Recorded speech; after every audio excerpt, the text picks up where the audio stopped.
নমস্কার বন্ধুরা, কেমন আছেন সবাই? সিরুপার হেসেলে আপনাদের সবাইকে স্বাগত। সহজ ও সুস্বাদু রান্না মানে তো সিরুপার হেসেল। আর আজকে ভাবলাম একটু অন্যরকম কিছু বানানো যাক। মানে একঘেয়ে সাদা মিঠা খাবার তো অনেক হলো, এখন একটু দোকানের মতন কিছু বানানো গেলে হয় না? দেখে কি মনে হচ্ছে আপনার? দোকানের মতন হয়েছে রান্নাটা? তবে দেখে নেওয়া যাক কিভাবে বানিয়েছি। সর্ষের তেলটা একটু বেশিই দিয়েছি গরম করতে। দিয়ে দিলাম ঢ্যাঁড়স। ঢ্যাঁড়স তো বাজারে ভালোই পাওয়া যাচ্ছে। গরমের সবজি কিন্তু হাতে গোনা কটা, তাই দিয়েই একটু মুখরোচক কিছু বানানো যাক। দিয়ে দিলাম নুন পরিমাণ মতো, আর দিয়ে দেবো পরিমাণ মতো হলুদ। ঢ্যাঁড়সটাকে একটু সময় করে হালকা আঁচে ভাজতে থাকবো।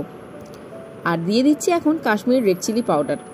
এই সবগুলো একসঙ্গে দিয়েই কিন্তু আমি ঢ্যাঁড়সটাকে ভাজবো, তাতে লাল লালে ভাবটা খুব তাড়াতাড়ি কেটে যাবে।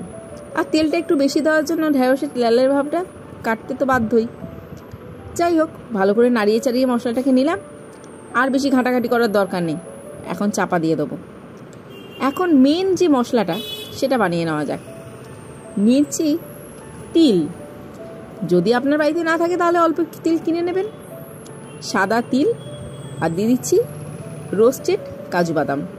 রোস্টেড না হলেও চলবে, তবে আমার কাছে রোস্টেডটা ছিল, তাই শুকনো মশলাটা গুঁড়ো করে নিয়েছি।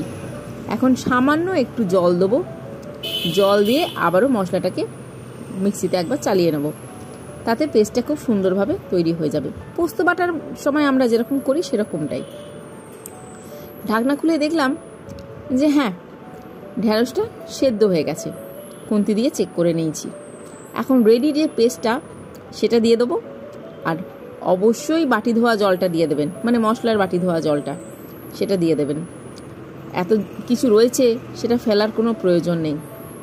ভালো করে নাড়িয়ে চাড়িয়ে নেব, একটু সময় ধরে কষাবো, একটু ফুটতে সময় দেবো, কেন কাঁচা গন্ধটা তিলের আর কাজুর সেটা মরে যাবে।